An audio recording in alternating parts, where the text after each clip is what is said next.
Mafo laidas is officially out.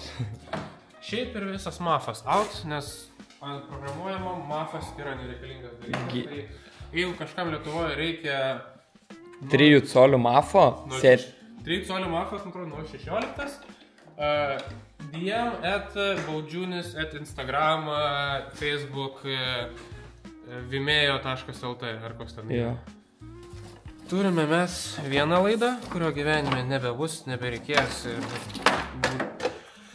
buvo pasistengta vynioti. Nu, I did my best, ok? Visai aš nesakau, kad blogai.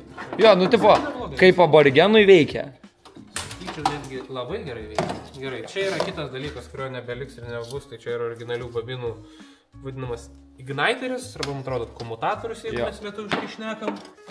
Ir nuo šičia prasideda smagumas, kadangi igniterio laidai eina kartu su visom priekinių lempų laidynų, tai iš tos vietos reikia pjauti visą šitą šarvą iki pat gumos, kurie eina tenais. Ir prasideda skirdynės. Gerai. Kur, aš įsiterpsiu dar, kur mes šiaip tai neplanavom šiandien netardyti, nes Rokas sako, plaukiam, kol išdžius, tipo čia taip. Bet tada sako, uždėjau printerį, dar printint vieną ir tiesiog niešti rankos, neišeina išbūti ramiai. Taip. Tai pradedam pabiškį daryti. Aš tai toksai tiesiog maišaus ir filmuoju, bet... Su kiekvienu ardymu pirmas darbas prasideda, tai reikia išardyti pusę automobilio, kad mes galėtumėm išimti laidus. Šiuo atveju reikia... Apačioje dar vieną dešimtį. Ne, čia netilps. Ir dar ten masė kažkokia pajungta. Taip, bet kiek pamenu, tai tenais man pakaks atlaisvinti. Jo. Čia pagal Newtonus baudžiūnis užveršė. Jaučiasi. Čia kokie buvo 25 Newton. Labai profesionalu. Nu ir matome, spėjau, čia bus antra arba trečia turba palikusi savo palikimą. Ne, čia šiaip užšakas. Power steering fluid. Nes power steering, pavyzdžiui, tokiuose kaip Matsuriuose verda. Nes reiktų šiaip dėti raušintuvą. Kas irgi šiaip yra planuose. Kažkur gulė. Ai, palauk. Man įdomi nuomonė dar vieno aborigeniško reikalo. Nu. Kur, va, šito. Čia buvo gamykliškai rezistoriai, ne? Jo. Bet kadangi žali purkštukai nereikia jo. Bet iš tikrųjų žali purkštukai ir su rezistoriais važiuoja. Taip, jie važiuos ir su rezistoriais, nes rezistoriai skirti ne purkštukams valdyti apsaugoti kompiuterį. Jo, bet po to, kai buvau įdėjęs tokinius, pamiršau tą zagluškę ir sudeginau kompą. Taip. Tai žodžiu, nežaiskit iš tikrųjų ten, kur nežinot, o tam, kad žinotumėt, turit rašyti atsakingiam asmenim, tai kad neužpistumėt rimtų, galit rašyti man, tada aš jeigu žinosiu atsakysiu, jeigu nežinosiu, nukreipsiu pas Roką, Raimundą, Giedrių, pas tuos. Bet jūs šiaip be reikalą nenervuokit, nes aš jau nervuoju, jeigu dar kiti pradės, tada man nebeatsakys, tada bus blogai. Gerai, ardom toliau. Labai tvirtas aštuntukas. Jie man. Bet su pirštais atsisuko? Jo. Labai tvirti pirštai pas Roką. Kalibruoti. Galėčiau pajuokaut, ką nors apie pirštų tvirtumą ir... Bet ne. Girdi, čia yra edukacinė laida, o ne kokie tau juokai čia. Per kamerą pažiūrėsiu, kiek tiksliai laiko, bet iš esmės variklio pravotkė jau yra kaip ir visa offline. Beveik. Mėgstamiausia Roko veikla, blėt, draskyt. Gerai. Ryca tava.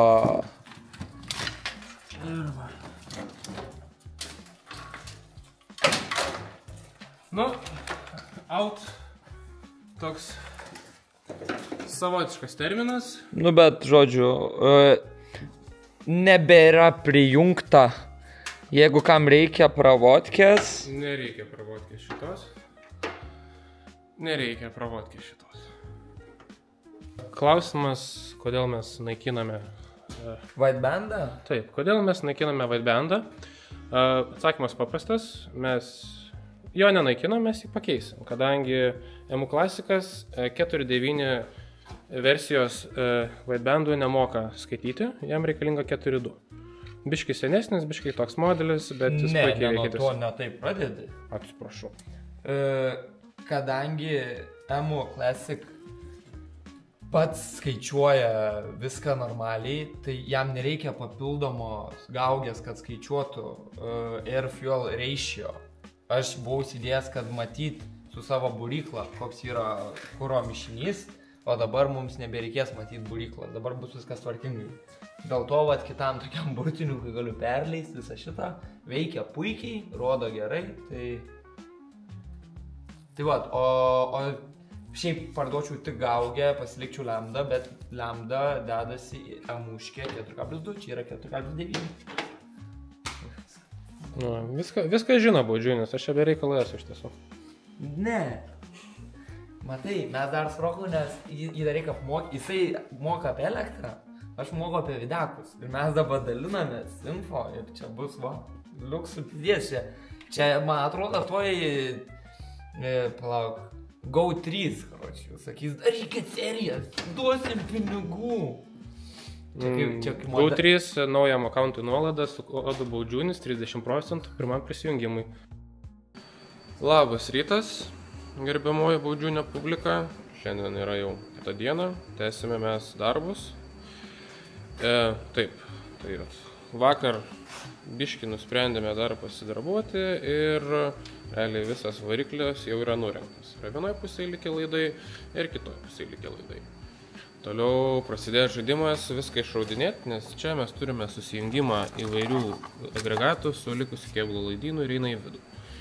Iš visko, kas buvo variklio laidynė, liks tik tai šitie 4 laidai. Tai čia yra skidelio temperatūrinis, starterio signalas ir generatoriaus lemputė krovimo signalas. Visas kitkas išsiraus. Tuos pačius laidus mes irgi dar vėliau pakoreguosim, uždėsim naują jungtį, pravesim viską naujo iki variklio. O visa kita eis lauk ir visas čia šitas gabalas eis lauk ir visas šitas gabalas eis lauk toliau. Gerai, pasiruošiau aš biškį darbo vietos, tai vairuotojo sėdynės nebeliko, nes ragai nepadėtų man ten jog užsiminėti. Ir randu gerus surprizus. Čia aš išsiėmiau standartinį laidyną biškį, kad būtų patogiau, nes šitas didžiasis fiškės reikės ardyti po vieną piną, kad išimti visą likusį laidyną. Čia yra fiškė vieno kompo, šito kompo, tenai guli fiškė antro kompo, degimo kompo. Volvo sugebėjo padaryti visą variklio elektrą per 2 kompus, kurie stovi priešingose pusėse automobilio. Tai jo. Taip pat baudžiūnė, aš bijau klausti, kas šičia, bet iš šitą skudurą ateina porą laidų ir aš nenoriu sužinoti kodėl. Dabar yra 10.09, žiūrėsim, kiek laiko užtruks viską išrauti iš originalaus laidyno. Ką? 2 valandos nepilnos, realiai valandą ir viskas. Visa išrauta, kas buvo laidyno. Variklio skyrius tuščias, vidus irgi tuščias. Realiai mes turime likusius 4 laidus, kuriuos naudosim čekui, spicensoriui, degimo signalui ir kuro pompos signalui. Reikės dar atsivesti tachometro signalą ir čia yra tuščia. Nieko nebeliko. Toliau bus galima jau ruošti variklį ir vidų aprengimui. Šiandien dėja nebaudžiūnis, o turiu rimtesnę pagalbininkę. Valandžiukė ir Volvo jau tikrai nebeužsives kurį laiką, bet po to užsives kiekvieną kartą ir patikimai užsives kiekvieną kartą. Tai koks yra planas? Originaliai Volvo motoras yra mono įpurškimo ir su paskirstytoju. Mes norime perdaryti į atskiras bobinas su pilna sekvencija tiek kuro, tiek degimo. Tam reikalingi bus keli pakeitimai. Vienas mes galinį holo daviklį, jisai originaliai nėra holo daviklis, bet galinį alkūnio daviklį mes pakeisime į holo tipo, kad jisai būtų stabilesnis, būtų lengviau jį pajungti ir būtų pigiau jį pakeisti. Originaliai stovi vadinamas indukcinis, jis yra veikiantis, bet jis turi tam tikrų niuansų Volvo laidynuose ir jie mėgsta numirti. Plus jų daros kuo toliau tik sunkiau gauti. Tai mes statysime iš Volkswageno TFSI alkūninio daviklį. Mes tokį patį statysime ir gale motoro skirtą alkūninę pozicijai, tiek vėlenėlę. Su vėlenėlio davikliu čia bus tam tikri žaidimai, kadangi originaliai nėra tam skirtų vietų, galės stovėjo paskirstytojas, jo nebėra, kaip matome. Dėsime skaičiuoklę vieno danties nuo apačioje, matote šičia, tepalo pompo žvaigždės. Kodėl? Nes jinai yra tokia pat dydžio kaip vėlenėlio žvaigždė, jinai sukasi kartu ant to pačio diržo ir jinai turi savo specifinį timingą. Kodėl ne ant vėlenėlio žvaigždės? Viena priežastis yra aukštai, čia yra tiesiog daug vietos, kur vienas dalykas nelabai estetiškai atrodo. Kitas, mums apsiriboja ateityje, jeigu budžiūnas norės dėti reguliuojamą žvaigždę arba žaistis daugiau su vėlenėliais. Nes, bus užrakinta šitoje vietoje ir tada reikia arba keisti programą, arba tiesiog atsisakyti. Jeigu mes padarome nuo patinės žvaigždės, jinai lieka gamyklinė, su atskiru dantuku vienu ir jinai pilnai bus pajėgi matuoti šutinę vėlinio poziciją, kadangi jie sukasi vienodu greičiu. Tam tik tai reikės šitą visą dangtelį modifikuoti. Aš jau nuėmiau papildomus Genero įvairios stiprintuvo diržus, liko atsisukti škyvą, nusimti dangtelį ir žiūrėti, kur aš galiu pritvirtinti, padaryti tvirtinimą, kad būtų galima tinkamai ir stabiliai prisukti. Kitas žaidimas bus, kadangi čia sukasi diržai, yra pozicija. Negaliu tam tikrose vietose statyti, tam, kad nerizikuočiau kabinimo diržų. Realiai, iš tai pirminio vaizdo, kažkur dauguma šitam taške, jeigu stovėtų sensorius ir dantis, turėtų būti viena saugiausių, efektyviausių vietų. Laidas gali čia saugiai pro šitą tarpą prasivesti ir viskas bus stabilu. Kiti dalykai, kurie keičiasi. Šiaip keičiasi praktiškai viskas, kas pasilieka iš seno setupo, tai yra baudžiūnio purkštukai, nes jų kol kas bent dabartiniam galius kiekiu jų pakaks, laisvos eigos vožtuvas. Ir realiai viskas. Matote, detonacinis, jis pasikeis. Stilius bus lygiai tokio pačio, vaizd formos tokios pačios, bet tiesiog modernus universalus variantas plačiajuostis, kad būtų galima sureguliuoti ir kompiuteris galėtų saugoti nuo detonacijos. Giliau dėja nesimato, bet gal matysis kažkur kitur. Yra aušinimo temperatūros sensorius ir keisime universalų bošinį, kurį mato MU kompas ir puikiai supranta. Jie kainuoja nedaug, tai čia yra gana savaiminis pakeitimas. Didžiausias bus skirtumas, kurio dėja ir kuriam reikės daugiausiai mąstymų, kaip gražiai pravesti, tai po išmetimo kolikų stovi originaliai tepalo lemputės daviklis. Tepalo slėgio lemputės tas jungiklis. Jisai tiesiog, kai ten gana, jeigu pakankamai žemus slėgis, neįsijungia ir sako gesinti variklį. Mums to nepakanka.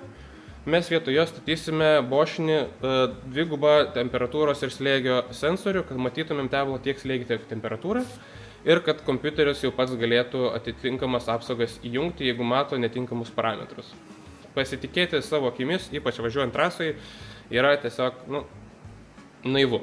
Geriau, kad daro tai elektronika ir mes užsiemam to, ko mums reikia, tai vairavimą.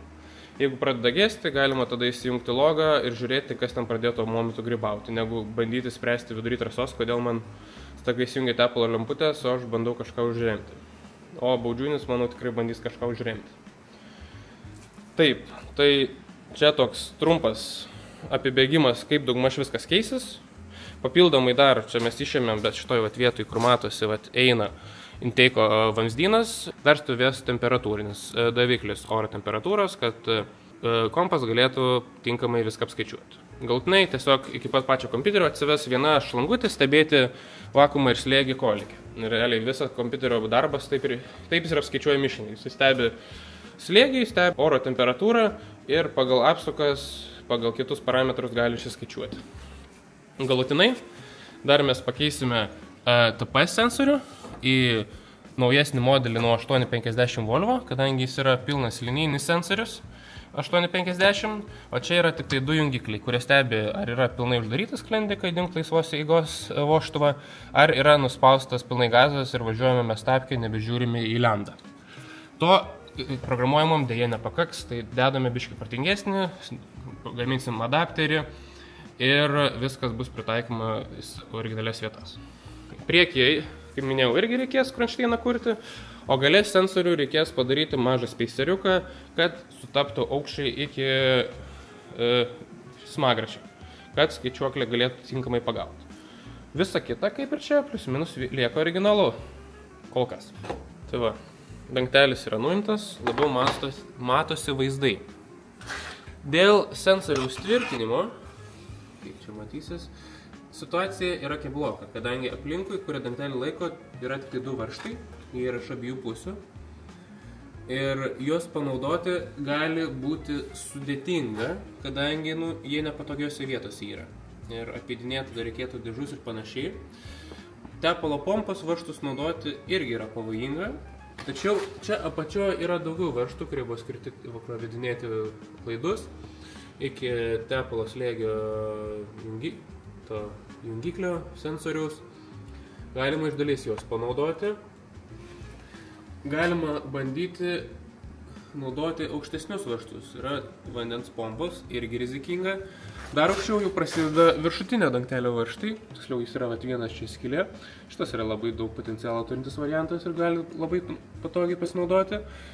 Kartu su kitais 2 padarius tokį trikampį būtų labai tvirtas laikiklis ir galbūt niekur ir nekabintų. Bet čia eigoje pasimatys tas dalykas.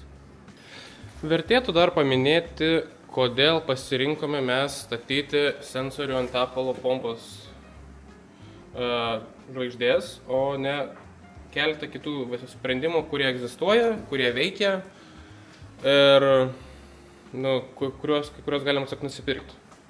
Tai pirmas variantas yra parduodamas adapteris vietoj paskirstytojų, susideda 968 pm holo daviklis su custom skaičiuoklė ir visko ir susirenka vietoj originalaus paskirstytojo, naudodamas jo detalės. Šitas variantas, jis veikia, jis turi savotiškų niuansų, bent jau pajungimų, bet didžiausias minusas yra jo kaina. Visas tas sprendimas kainuoja daugiau negu tikriausiai suma visų likusių sensorių, kurie eis ant šito motoro. Taip, kitas variantas, parduodami yra adapteriai, kaip matote va šitą juodą plokštelę, kuris montuoja sensorius ir jis nuo tepalo ašies per nušveistą dantuką mato irgi padėtį per tą pačią tepalo pompos ašelę. Primontuoti parduodamos yra 3D spausdinimo detalės už ten labai nedidelius pinigus ir statosi universalus cherry sensorius. Kodėl atsisakėm šito sprendimo? Nes jie pasiekti reikia išimti visą tepalo ašį, realiai reikia bent trečdalį motorą išardyti, kad jį prisitaikyti, ko bent jau Baudžiūnas nelabai nori daryti. Ir aš jį visiškai suprantu, nes motoras šiuo metu yra visiškai sausas ir su kiekvienu prasidarimu yra rizika, kad turėsime naują fontaną tepalą.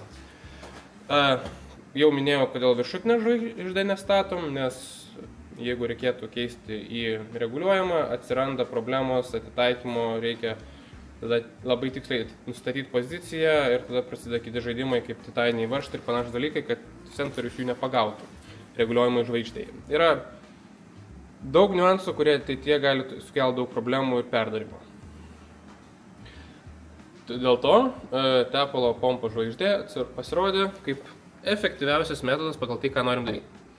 Taip pat buvo galimybė tiesiog palikti nesekvencinę, padaryti, kad būtų vadinamas batch injection, kur purkštukai purškia padu ir wasted spark, kaip buvo iki šiol pas Baudžiūnį dėgymas, kur irgi po 2 cilindrus yra duodamas kibirkštis. Galima tai palikti ir pradžiai galima negi taip važiuoti ruošus laivyną viskam kitam, bet jeigu jau ruošiame pilno pajėgumu, tai reikia padaryti ir sensorius visus, kad jie galėtų pilnai išnaudoti programuojamo kompiuterio pajėgumą. Skam tiek pinigų leistam kompiuterį, jeigu mes paliksime vis tiek viską po 2 cilindrus.